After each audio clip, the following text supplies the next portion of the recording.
మాజీ మంత్రి అంబటి రాంబాబు ఇంటిపై దాడి చేసి ఆయన్నే అరెస్ట్ చేయడం ఎంతవరకు సమంజసమని కాపు ఉద్యమ నేత ముద్రగడ పద్మనాభం ప్రశ్నించారు. అరెస్టు చేస్తే భయపడతారు అనుకోవద్దని హెచ్చరించారు. రాంబాబు ఇంటిపై దాడి బాధాకరమన్నారు.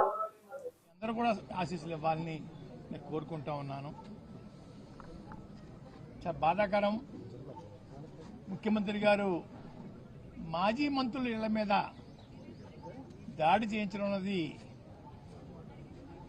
చాలా సిగ్గుసేటుగా ఉందండి. బహుశా దేశంలో ఎక్కడా కూడా ఇటువంటి దాడులు ఉండవండి. 2 దఫాలు కాపులు సహకారంతో 2 సార్లు ముఖ్యమంత్రి అయ్యారు. 2 సార్లు కూడా కాపుల్ని టార్గెట్ చేసి అవమానం పాలు చేస్తా ఉన్నారు. అంటే బానిసలుగా బతకాలని వారి అభిప్రాయం అనుకుంటానండి.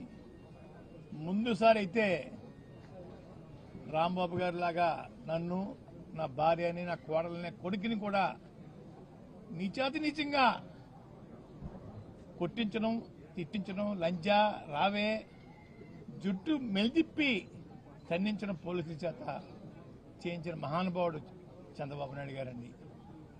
ఈరోజు ఇదే పరిస్థితి రాంబాబు గారు జరిగింది. నేను ముఖ్యమంత్రి గారిని ఒకటి కోరుకుంటున్నాను, అయ్యా ఈరోజు కాకపోతే రేపైనా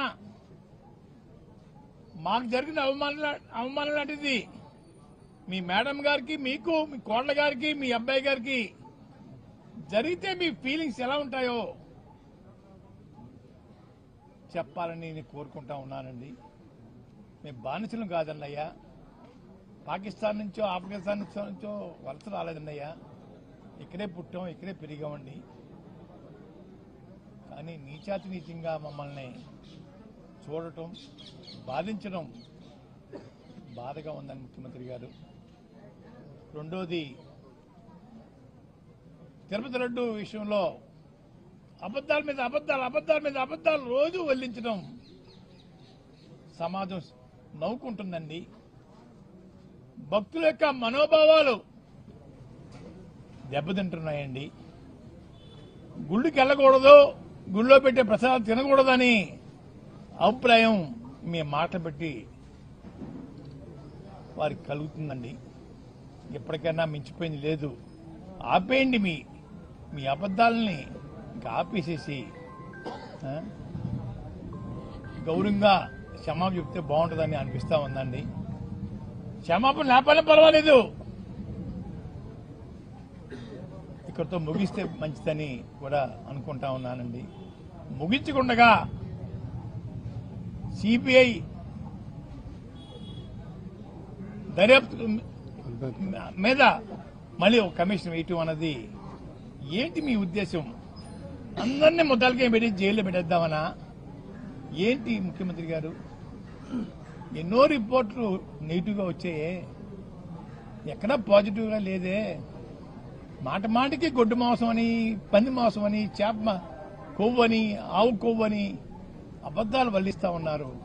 ఆపని ముఖ్యమంత్రి గారు, దేవుడి మీద భక్తి పోతా ఉంది అయ్యా, ఇది మంచి పని కాదు. అధికారం ఇచ్చారు, మన ఇచ్చేది కాదండి రాష్ట్రం, ప్రజలు ఇచ్చారు ఒకసారి అవకాశం, మళ్ళీ పోయింది, మళ్ళీ ఇచ్చారు. సద్వినియోగం చేసుకోండి ముఖ్యమంత్రి గారు, బాధించకండి. గౌరవంగా జీవించే మనుషులను గౌరవంగా జీవించినామండి, అంతేగాని మీకు బానిసలుగా చేసుకోవడం కోసం మా ఇళ్ల మీద దాడి చేయించే కార్యక్రమం స్వస్తి పలకమని చెప్పేసి నేను కోరుకుంటా ఉన్నాను.